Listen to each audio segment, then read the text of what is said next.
प्रिय भक्तों, यह कथा एक भक्त दिवाकर वैद्य की है, जिसका जीवन चिकित्सा सेवा और रोगियों की देखभाल के मार्ग पर चलता है। वह बाहर से एक साधारण वैद्य दिखाई देता है, लेकिन उसके भीतर ज्ञान, अनुभव और सेवा का गहरा भाव छिपा हुआ है, जो धीरे धीरे उसके जीवन को एक अलग दिशा देता है। इस कथा में वह अपने जीवन में आने वाली परिस्थितियों से सीखता है, गलत निर्णयों से बचता है और धीरे धीरे एक जिम्मेदार वैद्य के रूप में समाज में अपनी पहचान बनाता है। भक्तों, साथ मिलकर जो भी भक्त हैं, हम दिवाकर वैद्य की इस कथा का आरंभ करते हैं और भगवान विष्णु जी की इस पावन कथा की शुरुआत करते हैं। भगवान विष्णु जी की जय। भाग 1। दिवाकर वैद्य का जन्म, वैद्य कुल की परंपरा और बचपन से बनता ज्ञान का मार्ग। राज्य के एक प्राचीन नगर में एक प्रतिष्ठित वैद्य परिवार रहता था, जिसकी पहचान केवल धन या पद से नहीं बल्कि चिकित्सा सेवा और लोगों के प्रति समर्पण से बनी हुई थी। उस परिवार में पीढ़ियों से लोग रोगियों की सेवा करते आए थे और हर पीढ़ी में कोई न कोई ऐसा व्यक्ति जन्म लेता था जो अपने ज्ञान और अनुभव से समाज में सम्मान प्राप्त करता था। उसी परिवार में एक दिन एक बालक का जन्म हुआ, जिसका नाम रखा गया दिवाकर वैद्य। और जैसे ही उसका जन्म हुआ, घर के वातावरण में एक अलग ही गंभीरता और शांति का भाव फैल गया। बचपन से ही दिवाकर का स्वभाव सामान्य बच्चों से अलग दिखाई देने लगा था। जहां अन्य बच्चे खेलकूद, शोर और मनोरंजन में व्यस्त रहते थे, वहीं वह शांत स्वभाव से घर के एक कोने में बैठकर पुराने वैद्यकीय ग्रंथों, जड़ी बूटियों और औषधियों को देखने और समझने की कोशिश करता था। वह किसी भी चीज को केवल देखने तक सीमित नहीं रखता था, बल्कि उसके पीछे का कारण जानने की इच्छा रखता था। और यही आदत धीरे धीरे उसके जीवन का हिस्सा बनती जा रही थी। उसके घर में चिकित्सा से जुड़े अनेक पुराने ग्रंथ सुरक्षित रखे हुए थे, जिनमें रोगों के कारण, शरीर की प्रकृति और औषधियों के प्रभाव के बारे में विस्तार से वर्णन था।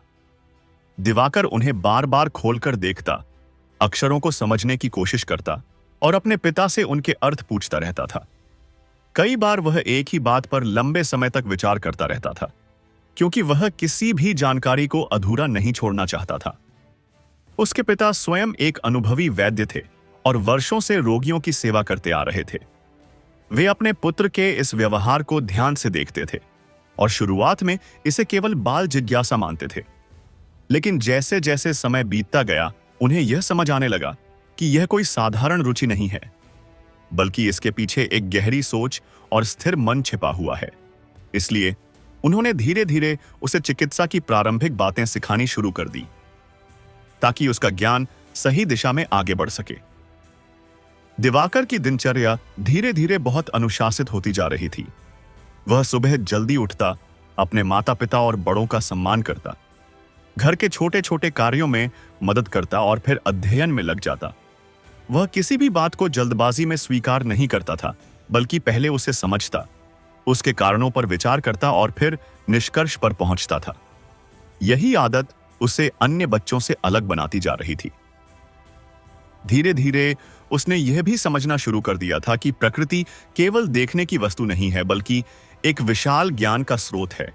हर पौधा, हर पत्ती और हर जड़ अपने भीतर कोई न कोई औषधीय गुण रखती है। वह अपने आसपास की प्रकृति को ध्यान से देखता, पौधों की बनावट और उनके गुणों को समझने की कोशिश करता और यह जानने का प्रयास करता कि कौन सी वस्तु किस रोग में उपयोगी हो सकती है। गांव के लोग भी उसके इस शांत और गंभीर स्वभाव को देखकर धीरे धीरे यह कहने लगे थे कि यह बालक आगे चलकर निश्चित ही एक अच्छा वैद्य बनेगा, क्योंकि उसकी रुचि केवल सामान्य जीवन नहीं बल्कि ज्ञान और समझ की गहराई में है। लेकिन दिवाकर इन बातों से प्रभावित नहीं होता था। वह न तो प्रशंसा से प्रभावित होता था और न ही आलोचना से विचलित। उसका ध्यान केवल अपने अध्ययन और समझ पर केंद्रित रहता था। इसी प्रकार दिवाकर का बचपन केवल समय बिताने का साधन नहीं था, बल्कि यह उसके जीवन की मजबूत नींव बन रहा था, जहां ज्ञान, अनुशासन, धैर्य और निरीक्षण की शक्ति धीरे धीरे विकसित हो रही थी।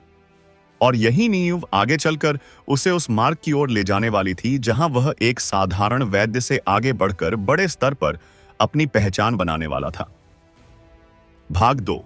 गुरुकुल प्रवेश, कठोर अध्ययन, वैद्य ज्ञान की गहराई और दिवाकर की वास्तविक परीक्षा की शुरुआत। समय धीरे धीरे बाई आगे बढ़ता रहा और दिवाकर वैद्य अब बचपन की सीमाओं से निकलकर किशोर अवस्था की ओर पहुंच चुका था, जहां उसका मन केवल जिज्ञासा तक सीमित नहीं था, बल्कि अब उसमें समझ, निर्णय और गंभीरता भी विकसित होने लगी थी। उसके पिता ने अब यह अनुभव करना शुरू कर दिया था कि यदि इस बालक को सही दिशा में आगे बढ़ाया जाए तो वह निश्चित ही भविष्य में एक महान वैद्य बन सकता है। इसीलिए एक दिन उन्होंने यह निर्णय लिया कि अब दिवाकर को किसी योग्य गुरुकुल में भेजा जाए, जहां उसे वैद्य शास्त्र, आयुर्वेद और जीवन के वास्तविक ज्ञान का गहन अध्ययन प्राप्त हो सके। कुछ समय बाद वह दिन आया जब दिवाकर को घर से दूर एक प्रसिद्ध गुरुकुल की ओर भेजा गया। वह यात्रा केवल दूरी की नहीं थी, बल्कि उसके जीवन के एक नए अध्याय की शुरुआत थी। घर छोड़ते समय उसके मन में एक अजीब सा भाव था, न पूर्ण दुख और न पूर्ण खुशी, बल्कि एक गंभीरता थी जो उसे भीतर से मजबूत बना रही थी। उसके पिता ने उसे अंतिम बार समझाया कि ज्ञान केवल पुस्तकों में नहीं होता, बल्कि अनुभव और अनुशासन में होता है, और जो व्यक्ति धैर्य रखता है वही सच्चा वैद्य बनता है। गुरुकुल में प्रवेश करते ही दिवाकर ने एक अलग ही वातावरण देखा। वहां का जीवन अत्यंत अनुशासित था, समय का पालन कठोरता से किया जाता था और प्रत्येक शिष्य को अपने कर्तव्य स्वयं निभाने होते थे। शुरुआत में यह सब उसके लिए कठिन था, क्योंकि वह घर के वातावरण से आया था, लेकिन धीरे धीरे उसने स्वयं को उस व्यवस्था में ढालना शुरू कर दिया। गुरुकुल में उसे वेदों के साथ साथ आयुर्वेद के गहन ग्रंथ पढ़ाए जाने लगे, जहां रोगों के कारण, शरीर की प्रकृति, औषधियों के प्रभाव और उपचार के सिद्धांतों का विस्तार से वर्णन था।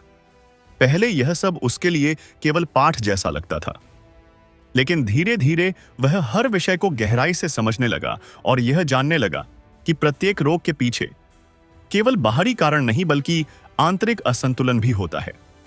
उसके गुरु अत्यंत गंभीर और अनुभवी थे। वे शिष्यों को केवल ज्ञान नहीं देते थे, बल्कि उन्हें अनुभव करवाते थे। एक दिन उन्होंने सभी शिष्यों को अलग अलग औषधीय पौधे पहचानने का कार्य दिया।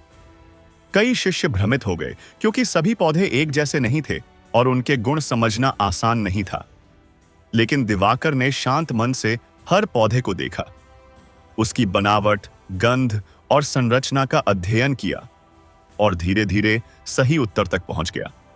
यह देखकर गुरु ने उसके धैर्य और निरीक्षण शक्ति की प्रशंसा की। समय के साथ उसका अध्ययन और गहरा होता गया। अब वह केवल जड़ी बूटियों को पहचानने तक सीमित नहीं था, बल्कि वह यह भी समझने लगा था कि किसी भी रोग का उपचार केवल औषधि देने से नहीं होता, बल्कि रोगी के जीवन, उसकी आदतों और उसकी मानसिक स्थिति को समझना भी उतना ही आवश्यक होता है। यह समझ उसके भीतर धीरे धीरे विकसित हो रही थी। गुरुकुल का जीवन सरल नहीं था। वहां कठिन दिनचर्या थी, कभी कभी लगातार अध्ययन से थकान भी होती थी, लेकिन दिवाकर कभी अपने लक्ष्य से विचलित नहीं हुआ। वह हर कठिनाई को एक अभ्यास की तरह लेता था और अपने भीतर संयम बनाए रखता था। उसके सहपाठी कई बार आराम करने की बात करते थे, लेकिन वह अक्सर अध्ययन में ही लगा रहता था, क्योंकि उसे यह विश्वास था कि वैद्य का ज्ञान जितना गहरा होगा, उसका प्रभाव उतना ही अच्छा होगा। धीरे धीरे वह अपने गुरुकुल में एक गंभीर और समझदार विद्यार्थी के रूप में पहचाना जाने लगा। अन्य शिष्य भी उससे सलाह लेने लगे, लेकिन वह कभी स्वयं को श्रेष्ठ नहीं मानता था।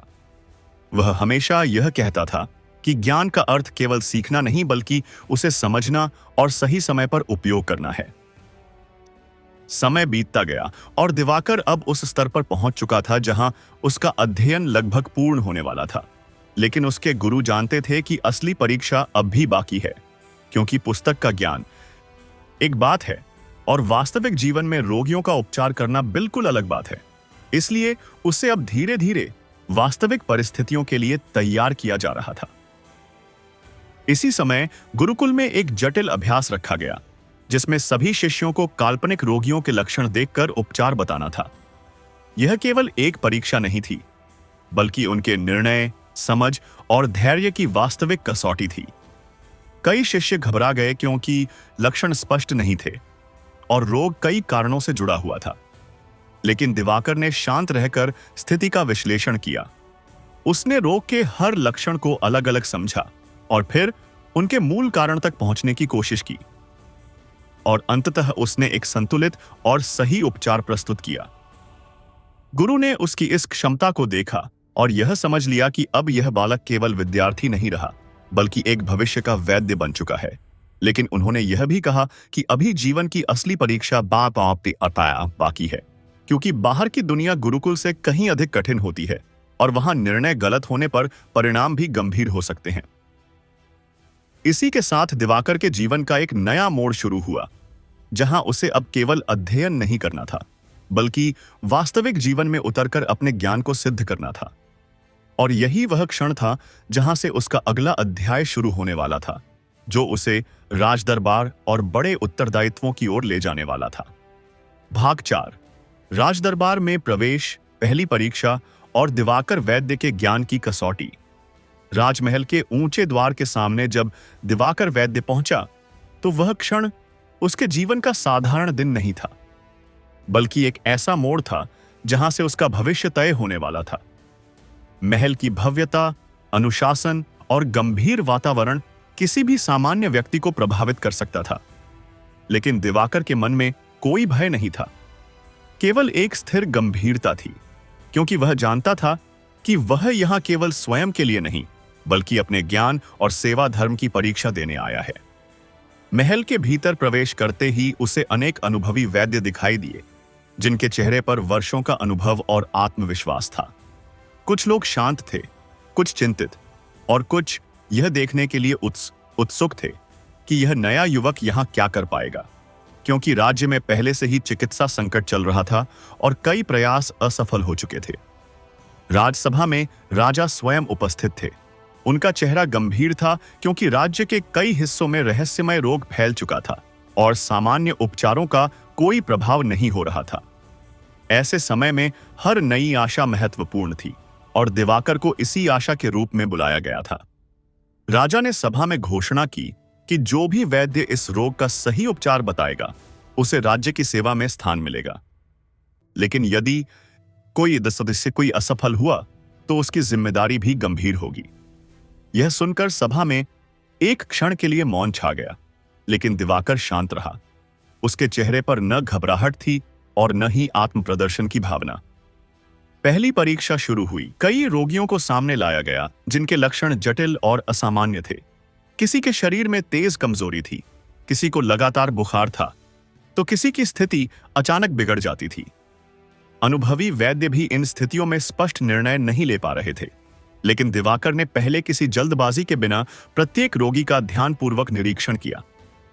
उसने केवल बाहरी लक्षणों पर ध्यान नहीं दिया, बल्कि रोगी के खानपान, दिनचर्या और मानसिक स्थिति को भी समझने की कोशिश की, क्योंकि उसने गुरुकुल में सीखा था कि रोग केवल शरीर का नहीं होता, बल्कि उसके पीछे कई आंतरिक कारण भी होते हैं।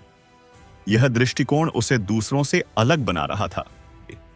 कुछ वैद्य उसकी इस शांत शैली को देखकर थोड़ा आश्चर्य कर रहे थे, क्योंकि वे तत्काल औषधि देने के पक्ष में थे। लेकिन दिवाकर जानता था कि जल्दबाजी में लिया गया निर्णय कई बार गलत परिणाम दे सकता है, इसलिए वह पूरी तरह विश्लेषण करने के बाद ही निर्णय लेना चाहता था। समय बीतता गया और धीरे धीरे उसने प्रत्येक रोगी की स्थिति को समझना शुरू किया। उसने देखा कि कई रोग केवल शारीरिक नहीं बल्कि जीवन शैली और मानसिक असंतुलन से जुड़े हुए हैं। इसलिए उसने प्रत्येक रोगी के लिए अलग अलग उपचार योजना बनाई, न कि एक ही उपचार सभी पर लागू किया। जब उसका निर्णय प्रस्तुत करने का समय आया तो उसने शांत स्वर में अपनी योजना राजसभा के सामने रखी। उसने विस्तार से बताया कि किस रोगी के लिए कौन सा उपचार क्यों आवश्यक है और किस स्थिति में किन सावधानियों का पालन करना चाहिए। उसकी प्रस्तुति में जल्दबाजी नहीं थी बल्कि स्पष्टता और संतुलन था। सभा में बैठे अनुभवी वैद्यों ने उसकी बातों को ध्यान से सुना। कुछ लोग प्रभावित हुए, कुछ अभी भी संशय में थे, लेकिन राजा ने उसके दृष्टिकोण को गंभीरता से लिया, क्योंकि उसमें तर्क और अनुभव दोनों का संतुलन दिखाई दे रहा था।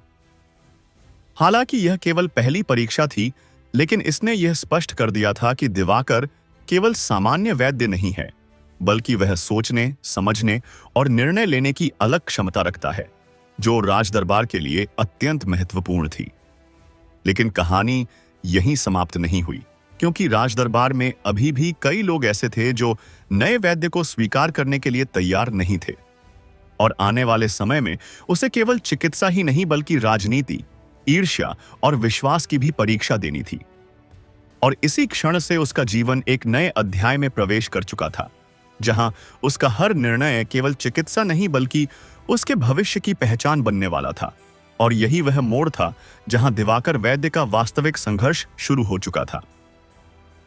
भाग 5। राज दरबार में दिवाकर वैद्य की प्रतिष्ठा की शुरुआत, कठिन रोग का संकट और पहली वास्तविक जिम्मेदारी।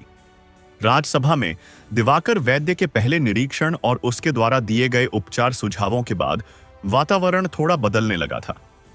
कुछ लोगों के मन में उसके प्रति सम्मान बढ़ा था, जबकि कुछ लोग अभी भी उसे संदेह की दृष्टि से देख रहे थे, क्योंकि दरबार में वर्षों से कार्यरत अनुभवी वैद्य यह स्वीकार करने में संकोच कर रहे थे कि एक नया और युवा वैद्य इतनी जटिल स्थिति को समझ सकता है। राजा स्वयं भी गंभीर थे, क्योंकि राज्य के विभिन्न भागों में फैल रही बीमारी अब धीरे धीरे नियंत्रण से बाहर होती जा रही थी, और पहले के सभी प्रयासों के बावजूद कोई स्थायी समाधान नहीं निकल पा रहा था। ऐसे में दिवाकर का आगमन एक नई आशा के रूप में देखा जा रहा था, लेकिन यह आशा तभी सफल हो सकती थी जब परिणाम वास्तविक रूप से सामने आए। कुछ दिनों के भीतर ही स्थिति और गंभीर हो गई। अब केवल कुछ मरीज नहीं बल्कि पूरे क्षेत्र से लगातार रोगियों की संख्या बढ़ने लगी थी, और यह रोग अलग अलग लक्षणों के साथ सामने आ रहा था। किसी को तेज कमजोरी हो रही थी, किसी को बार बार बुखार, और किसी की स्थिति अचानक अत्यंत गंभीर हो जाती थी, जिससे दरबार में चिंता और बढ़ गई थी। इस स्थिति में राजा ने सभी वैद्यों को पुनः बुलाया और स्पष्ट आदेश दिया कि अब तुरंत और प्रभावी समाधान चाहिए, क्योंकि राज्य की जनता पीड़ित हो रही थी और शासन की जिम्मेदारी केवल देखने की नहीं बल्कि समाधान देने की थी। इस आदेश के बाद सभी वैद्य एक बार फिर विचार में लग गए, लेकिन स्पष्ट समाधान अभी भी किसी के पास नहीं था। दिवाकर ने इस बार और गहराई से स्थिति को समझना शुरू किया। उसने केवल रोग के बाहरी लक्षणों पर ध्यान नहीं दिया, बल्कि उसने यह जानने की कोशिश की कि यह समस्या किन परिस्थितियों में उत्पन्न हो रही है। उसने रोगियों की दिनचर्या, भोजन की आदतें, जलवायु और मानसिक स्थिति तक का अध्ययन किया, क्योंकि उसे गुरुकुल में सिखाया गया था कि रोग केवल शरीर में नहीं बल्कि जीवन के संतुलन में भी होता है। धीरे धीरे उसने एक बात समझनी शुरू की कि यह रोग केवल एक कारण से नहीं बल्कि कई छोटे छोटे असंतुलनों के कारण फैल रहा है, और यही कारण था कि कोई एक औषधि इसे पूरी तरह ठीक नहीं कर पा रही थी। इसलिए उसने एक संयुक्त उपचार प्रणाली तैयार करने का निर्णय लिया, जिसमें अलग अलग परिस्थितियों के अनुसार अलग अलग उपाय शामिल थे। जब उसने अपने विचार पुनः राज्यसभा में प्रस्तुत किए, तो वातावरण गंभीर हो गया। कुछ वैद्यों ने उसकी बातों को चुनौती दी। उनका मानना था कि इतना जटिल रोग केवल एक ही मजबूत उपचार से ठीक हो सकता है, लेकिन दिवाकर ने शांत रहते हुए समझाया कि हर रोगी एक जैसा नहीं होता, इसलिए उपचार भी एक जैसा नहीं हो सकता। यह सुनकर सभा में कुछ लोग प्रभावित हुए और कुछ अभी भी असहमति में रहे। राजा ने इस बार गहराई से विचार किया और निर्णय लिया कि दिवाकर को सीमित समय के लिए कुछ रोगियों पर अपने उपचार को लागू करने की अनुमति दी जाए। यह उसके जीवन का पहला वास्तविक अवसर था, जहां उसे केवल सुझाव नहीं देना था बल्कि परिणाम भी दिखाने थे। दिवाकर ने बिना किसी घबराहट के इस जिम्मेदारी को स्वीकार किया, क्योंकि उसके मन में यह स्पष्ट था कि वैद्य का कार्य केवल बात करना नहीं बल्कि परिणाम देना है। उसने रोगियों की एक छोटी संख्या चुनी और उनके लिए अलग अलग उपचार प्रणाली लागू करना शुरू किया। पहले कुछ दिनों में कोई बड़ा परिवर्तन नहीं दिखाई दिया, लेकिन दिवाकर ने धैर्य बनाए रखा, क्योंकि वह जानता था कि चिकित्सा में परिणाम तुरंत नहीं आते। समय और निरंतरता की आवश्यकता होती है। वह प्रत्येक रोगी की स्थिति को रोजाना देखता और आवश्यकता अनुसार परिवर्तन करता रहता था। धीरे धीरे कुछ रोगियों में सुधार दिखने लगा, कमजोरी कम होने लगी, बुखार नियंत्रित होने लगा और उनकी स्थिति स्थिर होने लगी। यह देखकर दरबार में एक नई चर्चा शुरू हो गई कि शायद यह नया वैद्य वास्तव में कुछ अलग दृष्टिकोण रखता है और उसका तरीका परिणाम देने लगा है। हालांकि यह अभी भी पूर्ण समाधान नहीं था, लेकिन यह एक संकेत था कि सही दिशा में प्रयास हो रहा है। राजा ने भी इस प्रगति को ध्यान से देखा और दिवाकर को और अवसर देने का निर्णय लिया, क्योंकि अब यह स्पष्ट हो रहा था कि समस्या केवल सरल नहीं है बल्कि जटिल है और इसके लिए धैर्यपूर्ण उपचार आवश्यक है। लेकिन इसी समय दरबार में कुछ विरोधी लोग भी सक्रिय हो गए, जिन्होंने यह कहना शुरू किया कि यह नया वैद्य केवल प्रयोग कर रहा है और यदि परिणाम असफल हुए तो स्थिति और बिगड़ सकती है। यह राजनीतिक दबाव का एक नया रूप था, जिसने दिवाकर के लिए स्थिति और भी चुनौतीपूर्ण बना दी। फिर भी दिवाकर शांत रहा। उसने किसी विवाद में समय नहीं लगाया, बल्कि अपने कार्य पर ध्यान केंद्रित रखा, क्योंकि उसे विश्वास था कि यदि उपचार सही दिशा में है तो परिणाम धीरे धीरे अवश्य दिखाई देंगे, और यही उसका सबसे बड़ा बल था। इस प्रकार राज दरबार में उसकी स्थिति धीरे धीरे मजबूत होने लगी, लेकिन साथ ही उसके सामने चुनौतियां भी बढ़ती जा रही थीं, क्योंकि अब यह केवल चिकित्सा का मामला नहीं था, बल्कि विश्वास, राजनीति और जिम्मेदारी का भी प्रश्न बन चुका था। और इसी मोड़ पर उसका जीवन एक ऐसे चरण में प्रवेश कर चुका था जहां उसकी परीक्षा केवल रोगों से नहीं बल्कि दरबार के लोगों की सोच और परिस्थितियों से भी होने वाली थी, और आगे का रास्ता और भी कठिन होने वाला था। भाग 6। राज दरबार में ईर्ष्या का आरंभ, विरोधी वैद्यों का षड्यंत्र और दिवाकर वैद्य की परीक्षा की अगली अग्नि परीक्षा। दिवाकर वैद्य के उपचार से कुछ रोगियों में धीरे धीरे सुधार दिखाई देने लगा था, और यह बात अब केवल रोगियों तक सीमित नहीं रही थी, बल्कि राज दरबार के भीतर भी चर्चा का विषय बन चुकी थी। कुछ लोग उसके काम की प्रशंसा कर रहे थे, तो कुछ लोग मन ही मन उसके प्रति असंतोष और ईर्ष्या रखने लगे थे, क्योंकि वर्षों से जिन वैद्यों को सम्मान प्राप्त था, उन्हें अब यह स्वीकार करना कठिन लग रहा था कि एक नया वैद्य धीरे धीरे अपनी पहचान बना रहा है। दरबार में सबसे वरिष्ठ वैद्यों में से कुछ लोग इस परिवर्तन को अपने लिए चुनौती के रूप में देखने लगे थे। उन्हें यह लगने लगा था कि यदि दिवाकर का प्रभाव बढ़ता गया तो उनकी वर्षों की प्रतिष्ठा पर प्रश्न उठ सकते हैं, और इसी सोच के कारण धीरे धीरे एक प्रकार की असहमति और विरोध की भावना जन्म लेने लगी। इसी बीच राज्य में एक नया गंभीर मामला सामने आया। एक विशेष क्षेत्र में कुछ रोगी अचानक अत्यंत गंभीर स्थिति में पहुंचने लगे थे, जहां सामान्य उपचार का कोई प्रभाव नहीं हो रहा था। यह स्थिति पहले से भी अधिक जटिल थी, क्योंकि अब रोग केवल शारीरिक नहीं बल्कि तेजी से फैलने वाला प्रतीत हो रहा था, और इससे पूरे राज्य में चिंता बढ़ने लगी थी। राजा ने पुनः राजसभा बुलाई और स्पष्ट आदेश दिया कि इस समस्या का तत्काल समाधान आवश्यक है, क्योंकि यदि यह स्थिति नियंत्रित नहीं हुई तो यह पूरे राज्य के लिए संकट बन सकती है। इस आदेश के बाद सभी वैद्य फिर से गंभीर चर्चा में लग गए, लेकिन समाधान अभी भी स्पष्ट नहीं था। इस अवसर को कुछ विरोधी वैद्यों ने एक रणनीति के रूप में देखा। उन्होंने सोचा कि यदि इस बार दिवाकर को असफल कर दिया जाए तो उसका बढ़ता हुआ प्रभाव कम किया जा सकता है। इसलिए उन्होंने योजना बनाई कि उसे ऐसे मामले में लाया जाए जहां सफलता कठिन हो। दिवाकर को जब इस नए रोग के बारे में बताया गया तो उसने बिना किसी भय के उसे स्वीकार किया, क्योंकि उसके लिए यह केवल चुनौती नहीं थी बल्कि सेवा का अवसर था। उसने रोगियों की स्थिति का अध्ययन करना शुरू किया और हर पहलू को गहराई से समझने का प्रयास किया। उसने देखा कि यह समस्या केवल एक कारण से नहीं बल्कि कई परिस्थितियों के मिश्रण से उत्पन्न हो रही थी, जैसे जलवायु परिवर्तन, भोजन की अनियमितता और मानसिक तनाव। उसने यह भी महसूस किया कि यह स्थिति सामान्य उपचार से नियंत्रित नहीं हो सकती, बल्कि इसके लिए संतुलित और बहुस्तरीय दृष्टिकोण की आवश्यकता है। दिवाकर ने अपने उपचार की योजना तैयार की और उसे लागू करना शुरू किया।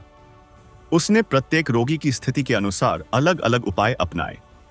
कुछ मामलों में साधारण उपचार से सुधार दिखने लगा, लेकिन कुछ मामलों में स्थिति अभी भी गंभीर बनी रही, जिससे उसे लगातार निरीक्षण और सुधार करना पड़ा। इसी दौरान दरबार के भीतर उसके खिलाफ चर्चा और तेज हो गई। कुछ वैद्य खुले रूप से यह कहने लगे कि यह तरीका जोखिम भरा है और इससे राज्य की स्थिति और बिगड़ सकती है, लेकिन दिवाकर ने इन बातों पर ध्यान नहीं दिया। उसका ध्यान केवल रोगियों की स्थिति पर केंद्रित था। विरोधी वैद्यों ने राजा के सामने यह बात उठाने का प्रयास किया कि दिवाकर को सीमित करना चाहिए, लेकिन राजा अभी भी निर्णय लेने की स्थिति में नहीं थे, क्योंकि उन्हें परिणामों का इंतजार था और स्थिति लगातार बदल रही थी। कुछ दिनों के भीतर ही कुछ रोगियों में सुधार दिखने लगा, कमजोरी कम होने लगी और स्थिति स्थिर होने लगी। लेकिन अभी भी पूरी समस्या समाप्त नहीं हुई थी। यह आंशिक सफलता थी, जिसने दोनों पक्षों की सोच को और अधिक जटिल बना दिया। दिवाकर जानता था कि यह केवल प्रारंभ है, इसलिए उसने उपचार को और सूक्ष्म किया। उसने यह समझा कि यदि मूल कारणों को पूरी तरह नियंत्रित नहीं किया गया तो रोग वापस लौट सकता है। इसलिए उसने केवल लक्षण नहीं बल्कि जीवन शैली पर भी ध्यान देना शुरू किया। इसी दौरान विरोधी पक्ष ने एक और कदम उठाया। उन्होंने कुछ गलत जानकारी फैलानी शुरू की ताकि दिवाकर की विश्वसनीयता पर प्रश्न उठाया जा सके। यह राज दरबार की राजनीति का हिस्सा बन चुका था, जहां चिकित्सा से अधिक प्रभाव और प्रतिष्ठा की लड़ाई चल रही थी। दिवाकर को इन सभी बातों की जानकारी थी, लेकिन उसने किसी विवाद में समय नहीं लगाया। वह जानता था कि यदि उसका कार्य सही है तो परिणाम स्वयं उसकी रक्षा करेंगे, इसलिए वह लगातार अपने कार्य में लगा रहा। राजा अब स्थिति को बहुत ध्यान से देख रहे थे। उन्हें समझ आने लगा था कि समस्या केवल चिकित्सा की नहीं बल्कि दरबार के भीतर विचारों के टकराव की भी है, और ऐसे में सही निर्णय लेना और भी कठिन हो गया था। धीरे धीरे स्थिति एक निर्णायक मोड़ पर पहुंचने लगी, जहां अब यह तय होना था कि दिवाकर का तरीका स्वीकार किया जाएगा या उसे रोका जाएगा। और यही वह क्षण था जहां उसका भविष्य और उसकी प्रतिष्ठा दोनों दांव पर लग चुके थे। भाग 7, झूठा आरोप, दरबार में अपमान की कोशिश और दिवाकर वैद्य की शांत परीक्षा। राज दरबार में दिवाकर वैद्य के बढ़ते प्रभाव से कुछ अनुभवी वैद्य असंतुष्ट हो गए और उसके विरुद्ध झूठा आरोप प्रस्तुत किया कि उसके उपचार के कारण कुछ रोगियों की स्थिति बिगड़ गई है। यह आरोप सुनते ही दरबार में हलचल मच गई और सभी की दृष्टि दिवाकर पर टिक गई। दिवाकर को तुरंत राजसभा में बुलाया गया, जहां राजा और सभी वरिष्ठ अधिकारी उपस्थित थे। वातावरण गंभीर था, पर दिवाकर पूर्ण रूप से शांत खड़ा रहा। उसने बिना किसी घबराहट के कहा कि उसने हर रोगी का उपचार पूरी जांच और समझ के आधार पर किया है। विरोधी पक्ष ने कुछ मामलों को प्रस्तुत कर उसे गलत साबित करने का प्रयास किया, लेकिन दिवाकर ने किसी प्रकार की बहस नहीं की और केवल पुनः जांच की मांग की। राजा ने इस मांग को स्वीकार किया और जांच प्रारंभ हुई। जांच के दौरान सभी रोगियों की स्थिति का पुनः विश्लेषण किया गया और धीरे धीरे यह स्पष्ट होने लगा कि कई मामलों में पहले से गलत उपचार और लापरवाही के कारण समस्या बढ़ी थी, न कि दिवाकर के कारण। जैसे जैसे सत्य सामने आता गया, विरोधी पक्ष का प्रभाव कम होता गया और दरबार में स्थिति बदलने लगी। राजा ने दिवाकर पर विश्वास पुनः स्थापित किया और उसे कार्य जारी रखने की अनुमति दी। दिवाकर ने किसी पर आरोप या प्रतिक्रिया नहीं दी और शांत रहकर अपने कार्य पर ध्यान केंद्रित रखा। यही वह क्षण था जहां उसकी परीक्षा उसके धैर्य और सत्यनिष्ठा की कसौटी बन गई और वह उसमें सफल सिद्ध हुआ। भाग 8, दिवाकर वैद्य का वास्तविक उदय, राजसेवा में स्वीकार्यता और नए संकट की शुरुआत। झूठे आरोपों और दरबार की परीक्षा के बाद दिवाकर वैद्य की स्थिति अब पहले से स्पष्ट होने लगी थी। जहां कुछ लोग अब भी उसके विरोध में थे, वहीं कई दरबारी और अधिकारी उसके कार्य से प्रभावित होकर उसका सम्मान करने लगे थे।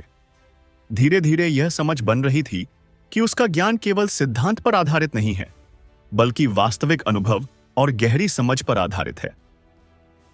राजा ने भी अब उसे केवल एक साधारण वैद्य के रूप में नहीं बल्कि एक महत्वपूर्ण चिकित्सक के रूप में देखना शुरू कर दिया था, क्योंकि उसने कठिन परिस्थितियों में भी संयम नहीं खोया था और बिना किसी विवाद में पड़े केवल अपने कार्य पर ध्यान केंद्रित रखा था।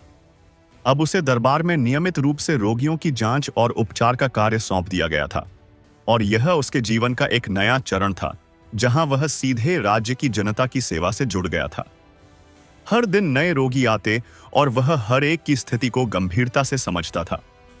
समय के साथ उसकी कार्यशैली की एक विशेष पहचान बन गई थी। वह कभी जल्दबाजी नहीं करता था। हर निर्णय सोच समझकर लेता था और रोग के पीछे के मूल कारण को समझने का प्रयास करता था। यही कारण था कि धीरे धीरे उसके उपचार से सुधार के परिणाम दिखाई देने लगे थे।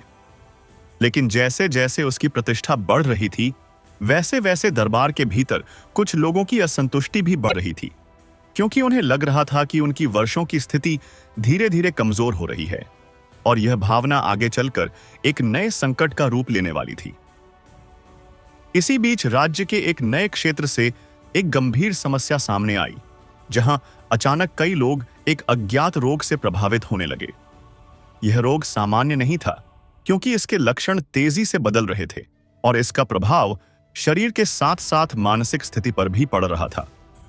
राजा ने तुरंत सभी वैद्यों को बुलाया और इस समस्या का समाधान खोजने का आदेश दिया। यह एक ऐसी स्थिति थी जहां कोई भी वैद्य तुरंत निश्चित निर्णय नहीं दे पा रहा था, क्योंकि रोग का स्वरूप पूरी तरह स्पष्ट नहीं था। दिवाकर ने इस समस्या को गंभीरता से लिया और बिना किसी दबाव के रोगियों का निरीक्षण शुरू किया। उसने देखा कि यह रोग केवल शरीर से संबंधित नहीं है, बल्कि जीवन शैली, वातावरण और मानसिक असंतुलन से जुड़ा हुआ है, और इसलिए इसका उपचार भी केवल औषधि से संभव नहीं होगा। उसने एक नई उपचार योजना तैयार की, जिसमें रोगियों की दिनचर्या, भोजन और मानसिक स्थिति पर भी ध्यान दिया गया, और धीरे धीरे कुछ रोगियों में सुधार दिखाई देने लगा। लेकिन अभी भी समस्या पूरी तरह समाप्त नहीं हुई थी। इसी दौरान दरबार में उसके खिलाफ एक और तरह की चर्चा शुरू हुई कि वह बहुत धीमा उपचार कर रहा है और इससे स्थिति और बिगड़ सकती है। लेकिन दिवाकर ने इन बातों पर ध्यान नहीं दिया और केवल अपने कार्य में लगा रहा। राजा अब स्थिति को बहुत ध्यान से देख रहे थे, क्योंकि एक तरफ परिणाम धीरे धीरे आ रहे थे और दूसरी तरफ दरबार में असंतोष भी बढ़ रहा था। यह एक ऐसी स्थिति थी जहां निर्णय लेना कठिन था। धीरे धीरे यह स्पष्ट होने लगा कि दिवाकर का दृष्टिकोण सही दिशा में है, लेकिन परिणाम आने में समय लग रहा है, और यही कारण था कि कुछ लोग इसे समझ नहीं पा रहे थे। और यहीं से उसके जीवन में एक नया मोड़ शुरू हुआ, जहां उसे केवल रोगों से नहीं बल्कि दरबार की राजनीति, विश्वास और समय की परीक्षा से भी गुजरना था, और आगे का रास्ता और भी कठिन होने वाला था। भाग 9। राज्य में फैलता संकट, दिवाकर वैद्य की गहरी जांच और निर्णय की वास्तविक परीक्षा। राज्य में फैली बीमारी अब पहले से कहीं अधिक गंभीर रूप ले चुकी थी। पहले जहां कुछ क्षेत्रों तक ही समस्या सीमित थी, अब वह धीरे धीरे पूरे राज्य में फैलने लगी थी। लोग भयभीत होने लगे थे और हर ओर चिंता का वातावरण बन गया था। राज दरबार पर लगातार दबाव बढ़ रहा था कि इस समस्या का शीघ्र समाधान किया जाए। राजा स्वयं भी अत्यंत चिंतित थे, क्योंकि राज्य की व्यवस्था प्रभावित हो रही थी, व्यापार रुकने लगा था और जनता असुरक्षित महसूस कर रही थी। ऐसे समय में चिकित्सा व्यवस्था ही सबसे महत्वपूर्ण आधार बन गई थी और सभी की दृष्टि दिवाकर वैद्य पर टिकी हुई थी। दिवाकर ने स्थिति को गंभीरता से समझा और पहले की तुलना अपनाब में इस बार और अधिक गहराई से अध्ययन शुरू किया। उसने केवल रोगियों के लक्षण नहीं देखे, बल्कि उसने यह समझने का प्रयास किया कि यह समस्या किन परिस्थितियों में बढ़ रही है और इसका मूल कारण क्या हो सकता है। उसने देखा कि यह समस्या केवल एक कारण से नहीं बल्कि कई कारणों के मिश्रण से उत्पन्न हो रही थी, जिसमें जीवन शैली की अनियमितता, वातावरण में बदलाव और मानसिक तनाव प्रमुख भूमिका निभा रहे थे। यही कारण था कि सामान्य उपचारों का प्रभाव सीमित था। दिवाकर ने अपनी उपचार प्रणाली को और अधिक व्यवस्थित किया। उसने रोगियों को केवल औषधि देने के बजाय उनकी दैनिक आदतों में भी सुधार पर ध्यान दिया, और धीरे धीरे इसका प्रभाव कुछ क्षेत्रों में दिखाई देने लगा। कुछ रोगियों की स्थिति में सुधार होने लगा, कमजोरी कम हुई और लक्षण धीरे धीरे नियंत्रित होने लगे। लेकिन अभी भी पूरी समस्या समाप्त नहीं हुई थी। यह केवल आंशिक सफलता थी जिसने उम्मीद तो दी, लेकिन समाधान पूरा नहीं हुआ था। दरबार में अब दो विचारधाराएं बन चुकी थीं। एक पक्ष मानता था कि दिवाकर सही दिशा में काम कर रहा है और समय देना चाहिए, जबकि दूसरा पक्ष यह मानता था कि उसका तरीका बहुत धीमा है और इससे राज्य की स्थिति और बिगड़ सकती है। इसी बीच कुछ विरोधी वैद्यों ने फिर से दरबार में यह बात उठाई कि दिवाकर की विधि जोखिमपूर्ण है और यदि इसे तुरंत नहीं रोका गया तो स्थिति नियंत्रण से बाहर जा सकती है। यह बात राजा के सामने भी प्रस्तुत की गई। राजा अब अत्यंत कठिन स्थिति में थे, क्योंकि एक तरफ परिणाम धीरे धीरे आ रहे थे और दूसरी तरफ राजनीतिक दबाव भी बढ़ रहा था। ऐसे में सही निर्णय लेना बहुत कठिन हो गया था। दिवाकर ने इस पूरे विवाद में कोई प्रतिक्रिया नहीं दी। वह केवल अपने कार्य पर केंद्रित रहा। उसने प्रत्येक रोगी की स्थिति का पुनः निरीक्षण किया और उपचार में आवश्यक सुधार किए, क्योंकि उसका उद्देश्य केवल परिणाम देना था, विवाद में उलझना नहीं। धीरे धीरे कुछ और रोगियों में सुधार दिखने लगा, जिससे यह स्पष्ट होने लगा कि उसका दृष्टिकोण गलत नहीं था, बल्कि उसे समय और धैर्य की आवश्यकता थी। लेकिन अभी भी समस्या पूरी तरह समाप्त नहीं हुई थी। राजा ने अंततः निर्णय लिया कि दिवाकर को कुछ और समय दिया जाए ताकि वह अपने उपचार को पूर्ण कर सके। यह उसके लिए एक बड़ी जिम्मेदारी थी, क्योंकि अब पूरे राज्य की उम्मीदें उससे जुड़ चुकी थीं। और यहीं से उसके जीवन का सबसे महत्वपूर्ण चरण शुरू हुआ, जहां उसे न केवल चिकित्सा का समाधान देना था, बल्कि यह भी साबित करना था कि उसका धैर्य, समझ और निर्णय वास्तव में राज्य के लिए सही दिशा है। भाग 10। अंतिम चेतावनी, दरबार का दबाव और दिवाकर वैद्य की निर्णायक अग्नि परीक्षा। राज्य में फैली बीमारी अब एक निर्णायक मोड़ पर पहुंच चुकी थी, जहां स्थिति पहले से कहीं अधिक गंभीर हो गई थी। कई क्षेत्रों में रोगियों की संख्या तेजी से बढ़ रही थी और सामान्य उपचारों का प्रभाव लगभग समाप्त होता दिखाई दे रहा था। इससे पूरे राज्य में भय और चिंता का वातावरण गहरा हो गया था। राज दरबार में लगातार बैठकों का दौर चल रहा था।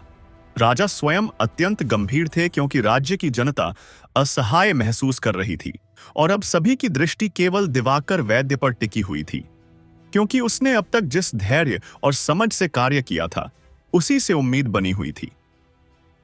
लेकिन अब समय धैर्य का नहीं बल्कि निर्णायक परिणाम का था।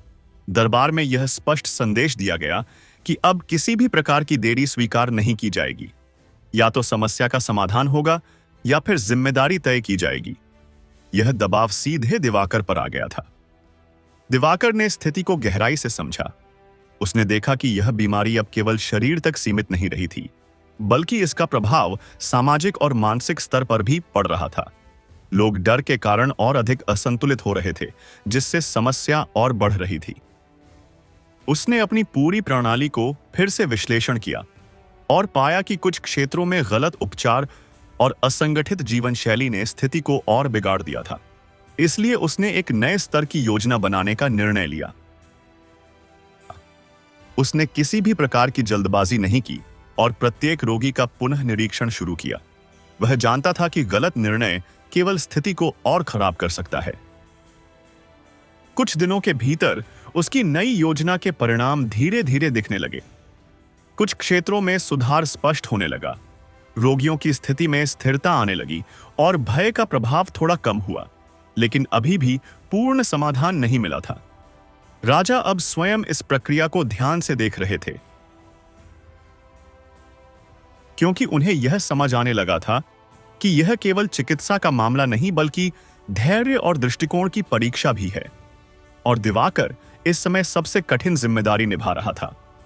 इसी बीच विरोधी पक्ष ने अंतिम प्रयास किया और यह कहा कि यदि तुरंत पूर्ण समाधान नहीं मिला तो राज्य को किसी अन्य वैद्य की आवश्यकता होगी। यह एक प्रकार की अंतिम चेतावनी थी, जिसने पूरे दरबार को तनाव में डाल दिया। दिवाकर ने इस बार भी कोई प्रतिक्रिया नहीं दी। उसने केवल अपने कार्य को और अधिक सूक्ष्मता से करना शुरू किया। उसने रोगियों के बीच छोटे छोटे अंतर समझे और उपचार को और अधिक व्यक्तिगत स्तर पर विभाजित किया। धीरे धीरे स्थिति में सुधार और स्पष्ट होने लगा। कई रोगी सामान्य स्थिति में लौटने लगे और यह संकेत मिलने लगा कि उसका दृष्टिकोण सही दिशा में है, लेकिन अभी भी अंतिम परिणाम बाकी था। राजा ने अब निर्णय को और समय दिया, क्योंकि यह स्पष्ट हो रहा था कि समाधान धीरे धीरे सामने आ रहा है। लेकिन उसे पूरी तरह समाप्त करने के लिए अंतिम चरण अभी बाकी था। और यहीं पर दिवाकर वैद्य अपने जीवन के सबसे महत्वपूर्ण चरण में प्रवेश कर चुका था, जहां उसकी समझ, धैर्य और निर्णय शक्ति उसकी अंतिम परीक्षा बनने वाली थी। भाग 11। अंतिम उपचार योजना, राज्यव्यापी संकट का मोड़ और दिवाकर वैद्य की असली पहचान की स्थापना। राज्य में फैली बीमारी अब अपने चरम पर पहुंच चुकी थी। जहां पहले यह केवल कुछ क्षेत्रों तक सीमित थी, अब वह लगभग पूरे राज्य की व्यवस्था को प्रभावित करने लगी थी। बाजारों में रौनक कम हो गई थी, लोगों का जीवन अस्थिर हो गया था और हर घर में चिंता और भय का माहौल गहरा चुका था। ऐसे समय में राज्य की पूरी जिम्मेदारी अब सीधे राज दरबार और दिवाकर वैद्य के कंधों पर आ चुकी थी। राजा स्वयं लगातार स्थिति पर नजर रख रहे थे, क्योंकि अब यह केवल स्वास्थ्य का मुद्दा नहीं था बल्कि राज्य की स्थिरता का प्रश्न बन चुका था। दरबार में हर दिन बैठकें हो रही थीं, लेकिन कोई भी स्थायी समाधान स्पष्ट नहीं हो पा रहा था और इसी कारण दबाव लगातार बढ़ता जा रहा था। दिवाकर ने इस बार स्थिति को बिल्कुल नए दृष्टिकोण से देखने का निर्णय लिया। उसने केवल रोग के लक्षणों पर ध्यान देने के बजाय पूरे राज्य की जीवन व्यवस्था का अध्ययन शुरू किया। उसने यह समझने की कोशिश की कि कौन कौन से बाहरी और आंतरिक कारण इस समस्या को लगातार बढ़ा रहे हैं। उसने देखा कि केवल रोग ही समस्या नहीं है, बल्कि लोगों की अनियमित दिनचर्या, असंतुलित भोजन, मानसिक तनाव और भय की स्थिति भी इस समस्या को और गंभीर बना रही है। यह एक ऐसी स्थिति थी जहां रोग और भय दोनों एक दूसरे को बढ़ा रहे थे। दिवाकर ने एक व्यापक योजना तैयार की, जिसमें केवल उपचार नहीं बल्कि पूरे समाज की व्यवस्था में छोटे छोटे सुधार शामिल थे। उसने यह सुझाव दिया कि रोगियों को केवल औषधि देना पर्याप्त नहीं है, बल्कि उनकी दिनचर्या और मानसिक स्थिति को भी संतुलित करना आवश्यक है। उसकी यह योजना प्रारंभ में कुछ लोगों को अत्यधिक जटिल लगी, क्योंकि वे केवल त्वरित उपचार चाहते थे। लेकिन दिवाकर जानता था कि गहराई से समस्या को समझे बिना कोई स्थायी समाधान संभव नहीं है। राज दरबार में फिर से बहस शुरू हो गई। कुछ वैद्य यह मानते थे कि समय बहुत कम है और त्वरित परिणाम चाहिए, जबकि दिवाकर का मानना था कि बिना मूल कारण को समझे कोई भी समाधान अस्थायी होगा और समस्या फिर लौट आएगी। राजा इस बार बहुत गंभीर स्थिति में थे, क्योंकि अब उन्हें निर्णय लेना था कि वे किस दृष्टिकोण को आगे बढ़ाएं, त्वरित परिणाम वाला या स्थायी समाधान वाला, और यह निर्णय पूरे राज्य के भविष्य को प्रभावित करने वाला था। इसी बीच दिवाकर ने अपने उपचार को कुछ क्षेत्रों में लागू करना शुरू किया। उसने रोगियों को केवल औषधि नहीं दी, बल्कि उनकी दिनचर्या में सुधार, भोजन में संतुलन और मानसिक तनाव कम करने के उपाय भी शामिल किए। धीरे धीरे इसके परिणाम दिखने लगे। कई क्षेत्रों में रोगियों की स्थिति में स्थिरता आने लगी, भय कम होने लगा और लोग धीरे धीरे सामान्य जीवन की ओर लौटने लगे। यह एक महत्वपूर्ण संकेत था कि उसका दृष्टिकोण सही दिशा में जा रहा है। लेकिन अभी भी कुछ क्षेत्र ऐसे थे जहां सुधार धीमा था, और यही वह चुनौती थी जो उसकी अंतिम परीक्षा बनने वाली थी, क्योंकि यदि इन क्षेत्रों में भी सफलता नहीं मिली तो पूरी योजना अधूरी रह सकती थी। विरोधी पक्ष अब भी पूरी तरह शांत नहीं हुआ था। वे अभी भी यह कह रहे थे कि यह प्रक्रिया बहुत धीमी है, लेकिन धीरे धीरे दरबार में उनकी बात कमजोर पड़ने लगी थी, क्योंकि परिणाम स्पष्ट होते जा रहे थे। राजा ने अब स्वयं दिवाकर की योजना को विस्तार से समझना शुरू किया और उन्हें यह स्पष्ट होने लगा कि यह केवल उपचार नहीं बल्कि एक पूर्ण प्रणाली है जो रोग के मूल कारण को समाप्त करने की दिशा में कार्य कर रही है। दिवाकर ने अंतिम चरण में सबसे कठिन क्षेत्रों पर ध्यान केंद्रित किया, जहां सोच से रोग सबसे अधिक गंभीर था। उसने वहां विशेष निगरानी और अलग अलग उपचार प्रणाली लागू की, और यही वह क्षण था जहां वास्तविक परिणाम सामने आने शुरू हुए। धीरे धीरे उन क्षेत्रों में भी सुधार दिखने लगा जहां पहले कोई उम्मीद नहीं थी। यह पूरे राज्य के लिए एक बड़ी राहत थी, और अब यह स्पष्ट होने लगा कि संकट नियंत्रण में आ रहा है। राजा ने अंततः यह स्वीकार किया कि दिवाकर वैद्य का दृष्टिकोण केवल सही नहीं था बल्कि दूरदर्शी भी था, क्योंकि उसने समस्या को केवल वर्तमान नहीं बल्कि भविष्य के दृष्टिकोण से ही देखा था। और इसी के साथ दिवाकर वैद्य की पहचान अब केवल एक चिकित्सक के रूप में नहीं बल्कि राज्य के एक महत्वपूर्ण स्तंभ के रूप में स्थापित होने लगी, जहां उसका ज्ञान, धैर्य और निर्णय शक्ति पूरे राज्य के लिए आधार बन चुकी थी। भाग 12। अंतिम संघर्ष, विरोधियों का पतन और दिवाकर वैद्य की विजय की ओर बढ़ता राज्य में फैली बीमारी अब धीरे धीरे नियंत्रण में आने लगी थी। जहां पहले भय और अस्थिरता का माहौल था, अब वहां सुधार की हल्की किरणें दिखाई देने लगी थीं। कई क्षेत्रों में रोगियों की स्थिति स्थिर हो रही थी और लोग फिर से सामान्य जीवन की ओर लौटने लगे थे। लेकिन यह स्थिति सभी के लिए समान नहीं थी। कुछ क्षेत्र अभी भी गंभीर थे और पूरी तरह उपचार की आवश्यकता थी। दिवाकर वैद्य ने अब अपने पूरे ध्यान को अंतिम और सबसे कठिन क्षेत्रों पर केंद्रित किया, जहां उस मियामाकिया रोग ने सबसे अधिक प्रभाव डाला था। उसने समझ लिया था कि यदि इन क्षेत्रों को नियंत्रित नहीं किया गया तो पूरी योजना अधूरी रह जाएगी। इसलिए उसने बिना किसी रुकावट के लगातार निरीक्षण और उपचार जारी रखा। राज दरबार में अब माहौल बदलने लगा था। जहां पहले संदेह और विवाद था, अब धीरे धीरे विश्वास और स्वीकार्यता बढ़ने लगी थी। राजा स्वयं दिवाकर के कार्य को गहराई से देख रहे थे और यह समझ रहे थे कि उसका दृष्टिकोण केवल उपचार तक सीमित नहीं बल्कि राज्य की संपूर्ण व्यवस्था को संतुलित करने वाला है। लेकिन विरोधी पक्ष अभी पूरी तरह शांत नहीं हुआ था। वे अब भी यह कह रहे थे कि यह सुधार अस्थायी है और यदि जल्द परिणाम नहीं मिले तो स्थिति फिर से बिगड़ सकती है। यह उनकी अंतिम कोशिश थी ताकि दिवाकर की प्रतिष्ठा को रोका जा सके। दिवाकर ने इस पूरे दबाव के बीच भी अपने कार्य को नहीं रोका। उसने केवल परिणाम पर ध्यान दिया, न कि राजनीति पर। उसने प्रत्येक रोगी की स्थिति को फिर से जांचा और उपचार में आवश्यक सूक्ष्म सुधार किए, क्योंकि वह जानता था कि अंतिम चरण सबसे महत्वपूर्ण होता है। धीरे धीरे अंतिम क्षेत्रों में भी सुधार दिखने लगा। जहां पहले रोग बहुत गंभीर था, अब वहां स्थिति स्थिर होने लगी थी। यह पूरे राज्य के लिए एक बड़ी राहत थी और अब यह स्पष्ट होने लगा कि संकट अपने अंत की ओर बढ़ रहा है। राजा ने स्वयं कई क्षेत्रों का निरीक्षण किया और यह देखकर आश्चर्यचकित हुए कि स्थिति पहले की तुलनाएं में बहुत बेहतर हो चुकी है। यह उनके लिए एक विश्वास का क्षण था, क्योंकि अब उन्हें यह स्पष्ट हो गया था कि दिवाकर का दृष्टिकोण सही था। विरोधी पक्ष की स्थिति अब कमजोर होने लगी थी, क्योंकि उनके द्वारा दिए गए तर्क धीरे धीरे परिणामों के सामने टिक नहीं पा रहे थे। लोग अब स्पष्ट रूप से सुधार देख रहे थे और यह समझ रहे थे कि वास्तविक समाधान क्या है। दिवाकर ने किसी भी विरोध या प्रशंसा पर ध्यान नहीं दिया। वह केवल अपने कार्य में केंद्रित रहा। उसका उद्देश्य केवल राज्य को इस संकट से बाहर निकालना था, न कि किसी से जीत या हार साबित करना। कुछ दिनों के भीतर अंतिम गंभीर क्षेत्र में भी सुधार दिखाई देने लगा और यह वह क्षण था जहां पूरा राज्य राहत की सांस लेने लगा। लोग फिर से सामान्य जीवन की ओर लौटने लगे और भय धीरे धीरे समाप्त होने लगा। राज दरबार में अब एक नया वातावरण बन चुका था। जहां पहले संदेह था, अब सम्मान और स्वीकार्यता थी। राजा ने यह स्पष्ट कर दिया कि दिवाकर का योगदान राज्य के लिए अत्यंत महत्वपूर्ण रहा है और यहीं पर दिवाकर वैद्य की यात्रा एक नए स्तर पर पहुंच गई, जहां वह केवल एक चिकित्सक नहीं रहा बल्कि पूरे राज्य की स्थिरता और विश्वास का प्रतीक बन गया। भाग 13।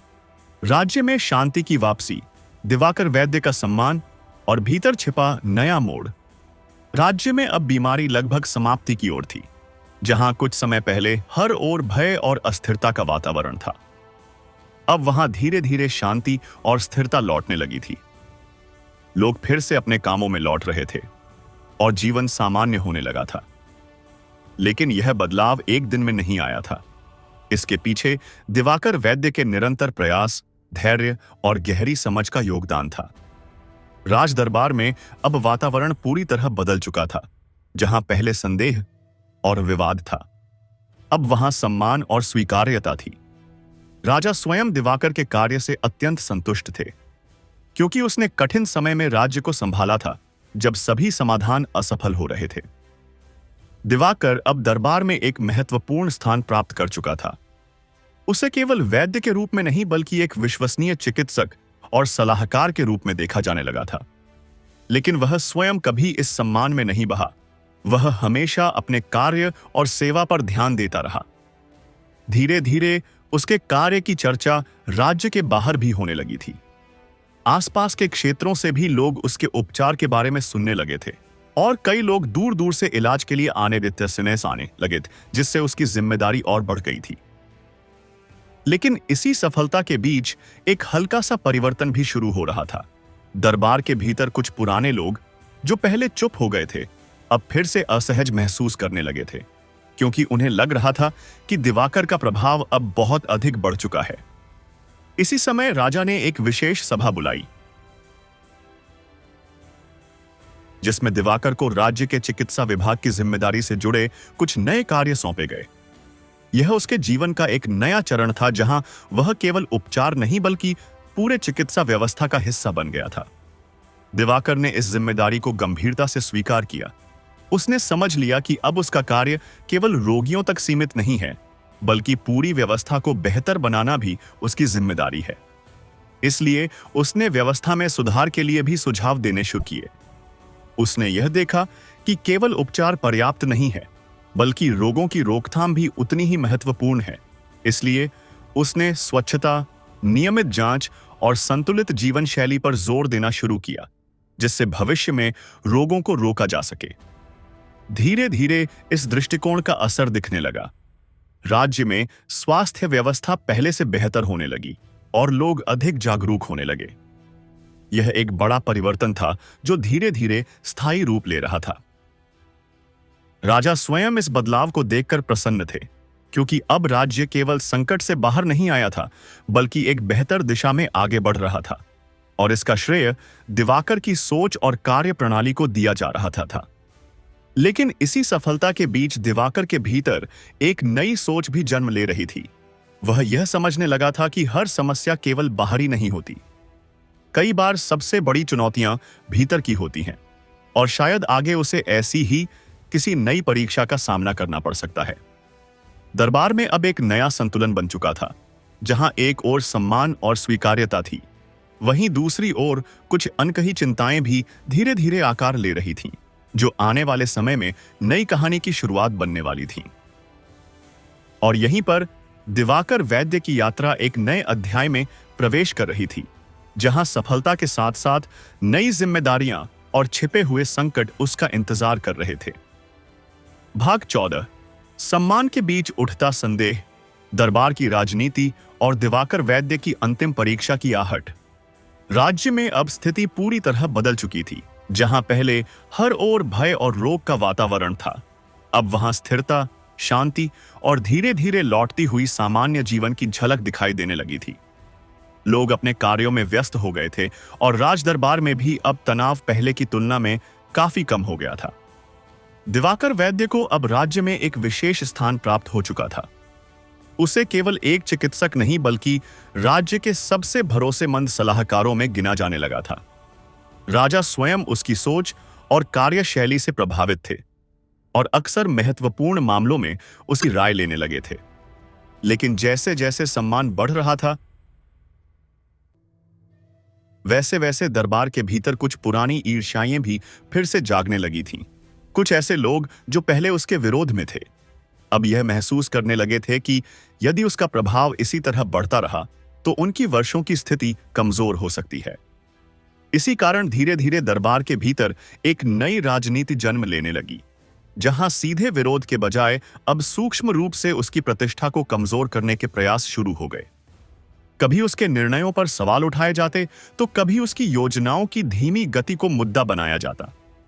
राजा इन सब बातों को समझ रहे थे, लेकिन वे यह भी देख रहे थे कि दिवाकर के परिणाम वास्तविक हैं।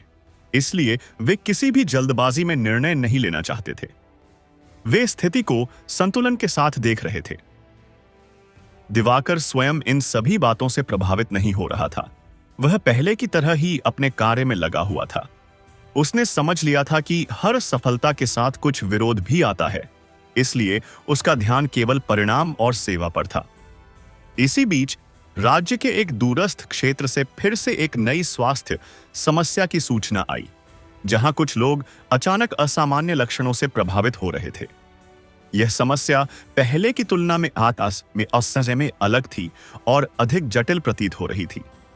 राजा ने तुरंत इस स्थिति पर ध्यान दिया और दिवाकर को इस नए मामले की जांच के लिए भेजने का निर्णय लिया। यह उसके लिए एक नई जिम्मेदारी थी, क्योंकि अब उसे राज्य के अलग हिस्से में जाकर प्रत्यक्ष कार्य करना था। दिवाकर ने बिना किसी हिचकिचाहट के इस जिम्मेदारी को स्वीकार किया।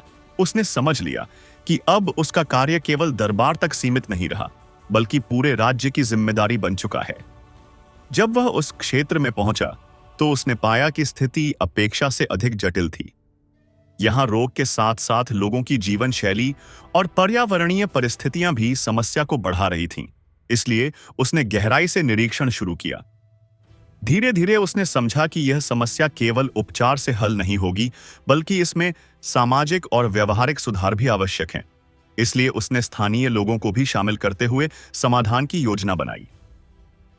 इसी दौरान दरबार में उसके विरोधियों ने यह कहना शुरू कर दिया कि वह बहुत समय ले रहा है और राज्य को तुरंत परिणाम चाहिए।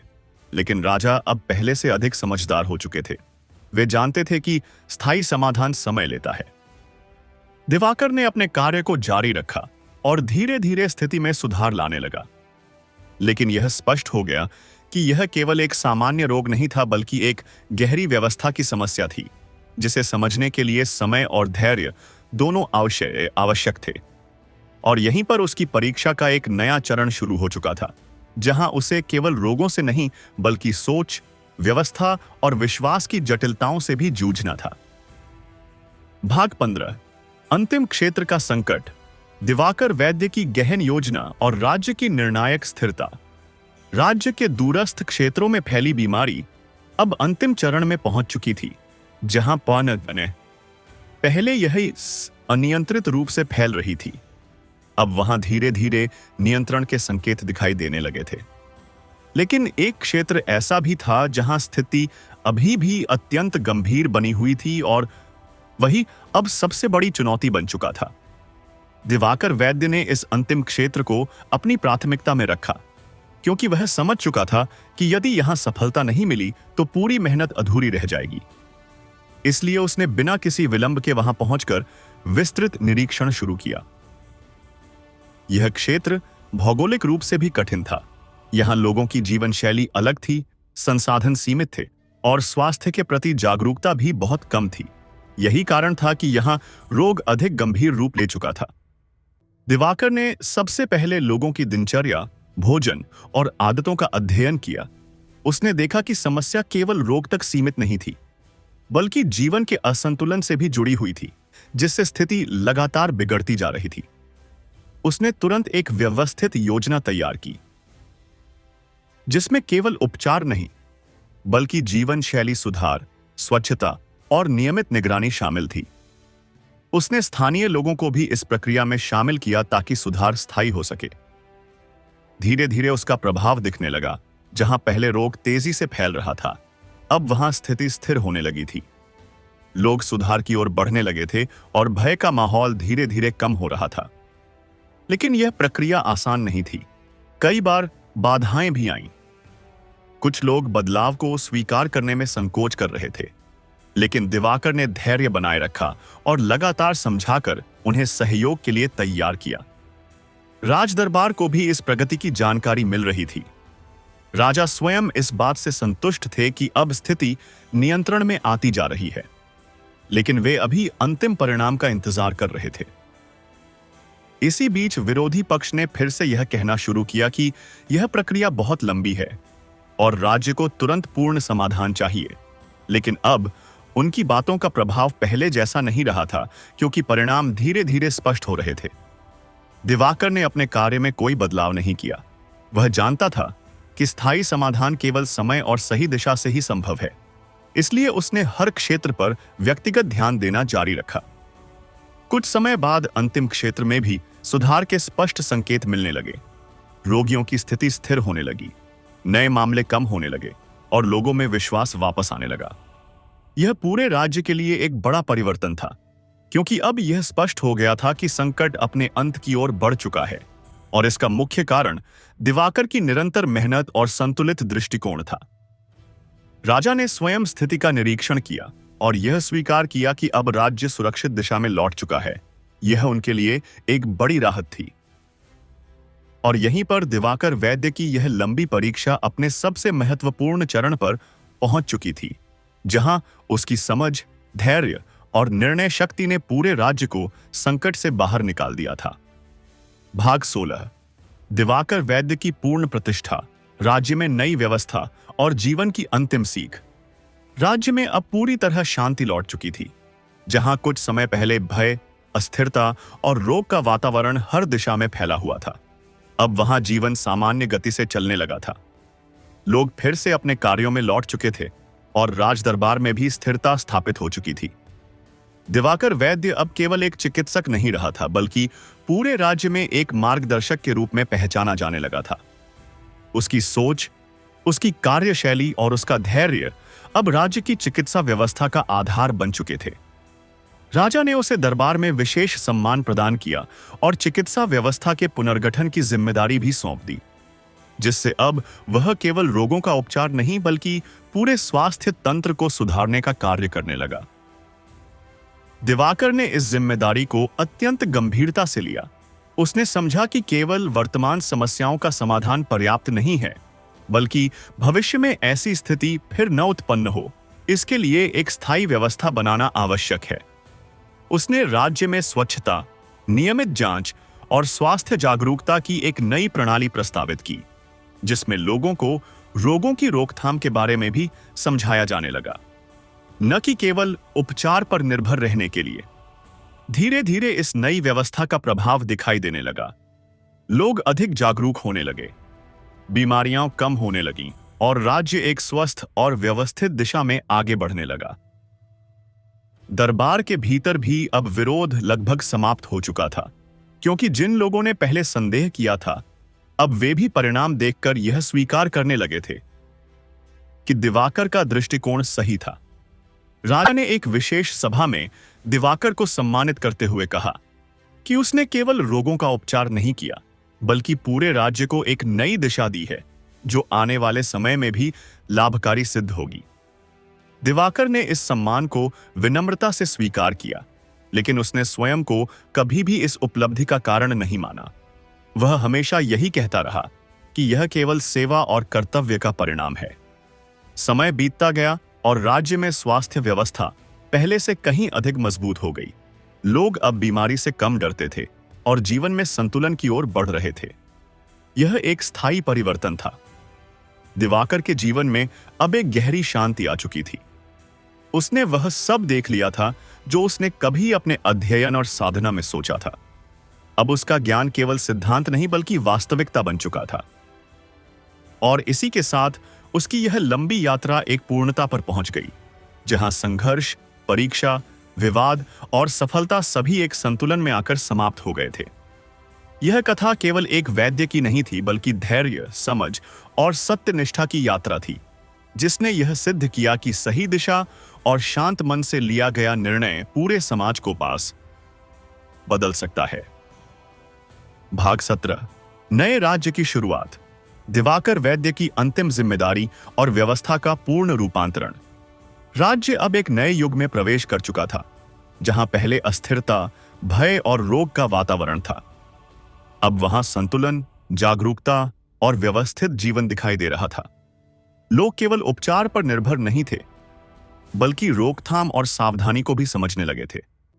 और यह परिवर्तन किसी एक दिन का नहीं बल्कि लंबे संघर्ष और समझ का परिणाम था। दिवाकर वैद्य अब राज दरबार में केवल एक चिकित्सक नहीं रहा था, बल्कि एक मार्गदर्शक और व्यवस्था निर्माता के रूप में देखा जाने लगा था। उसकी भूमिका अब व्यक्तिगत उपचार से आगे बढ़कर पूरे राज्य की स्वास्थ्य प्रणाली को दिशा देने तक पहुंच चुकी थी। लेकिन उसने कभी भी इस स्थिति को व्यक्तिगत उपलब्धि नहीं माना। राजा ने उसे एक विशेष सभा में बुलाया, जहां राज्य की नई स्वास्थ्य नीति पर अंतिम निर्णय लिया जाना था। यह वह क्षण था जहां दिवाकर की वर्षों की मेहनत अब एक स्थायी संरचना का रूप लेने वाली थी, जिससे आने वाली पीढ़ियां भी लाभान्वित हो सकें। सभा में यह प्रस्ताव रखा गया कि राज्य में एक स्थायी चिकित्सा व्यवस्था बनाई जाए जिसमें प्रशिक्षित वैद्य, नियमित जांच प्रणाली और रोग रोकथाम की नीति शामिल हो, ताकि भविष्य में किसी भी प्रकार का बड़ा संकट उत्पन्न न हो सके। दिवाकर ने इस प्रस्ताव का समर्थन किया और कहा कि केवल उपचार पर निर्भर रहना पर्याप्त नहीं है, बल्कि लोगों को स्वस्थ जीवन जीने की दिशा में शिक्षित करना भी आवश्यक है, क्योंकि रोग केवल शरीर में नहीं बल्कि जीवन शैली में भी जन्म लेते हैं। उसकी इस सोच को सभी ने गंभीरता से लिया और धीरे धीरे एक नई व्यवस्था का निर्माण शुरू हुआ, जिसमें गांव-गांव में स्वास्थ्य जागरूकता, स्वच्छता अभियान और नियमित चिकित्सा जांच को शामिल किया गया। राज्य में यह पहला ऐसा परिवर्तन था जहां चिकित्सा केवल बीमारी के बाद की प्रक्रिया नहीं रही, बल्कि पहले से ही रोकथाम का हिस्सा बन गई थी, और यही दिवाकर की सबसे बड़ी देन थी। लेकिन इस सफलता के बीच दिवाकर के भीतर एक गहरी शांति भी विकसित हो रही थी। उसने वह सब कुछ देख लिया था जो उसने कभी केवल अध्ययन में सोचा था। अब वह ज्ञान वास्तविकता बन चुका था और लोगों के जीवन में परिवर्तन ला रहा था। राजदरबार में अब उसका सम्मान केवल एक व्यक्ति के रूप में नहीं बल्कि एक विचार के रूप में होने लगा था, जहां उसका नाम व्यवस्था, संतुलन और विवेक का प्रतीक बन चुका था। कुछ पुराने विरोधी जो पहले उसके निर्णयों पर प्रश्न उठाते थे, अब वे भी यह स्वीकार करने लगे थे कि उसका दृष्टिकोण केवल तर्कसंगत ही नहीं बल्कि दूरदर्शी भी था, क्योंकि उसने केवल वर्तमान नहीं बल्कि भविष्य को भी ध्यान में रखा था। राजा ने अंततः घोषणा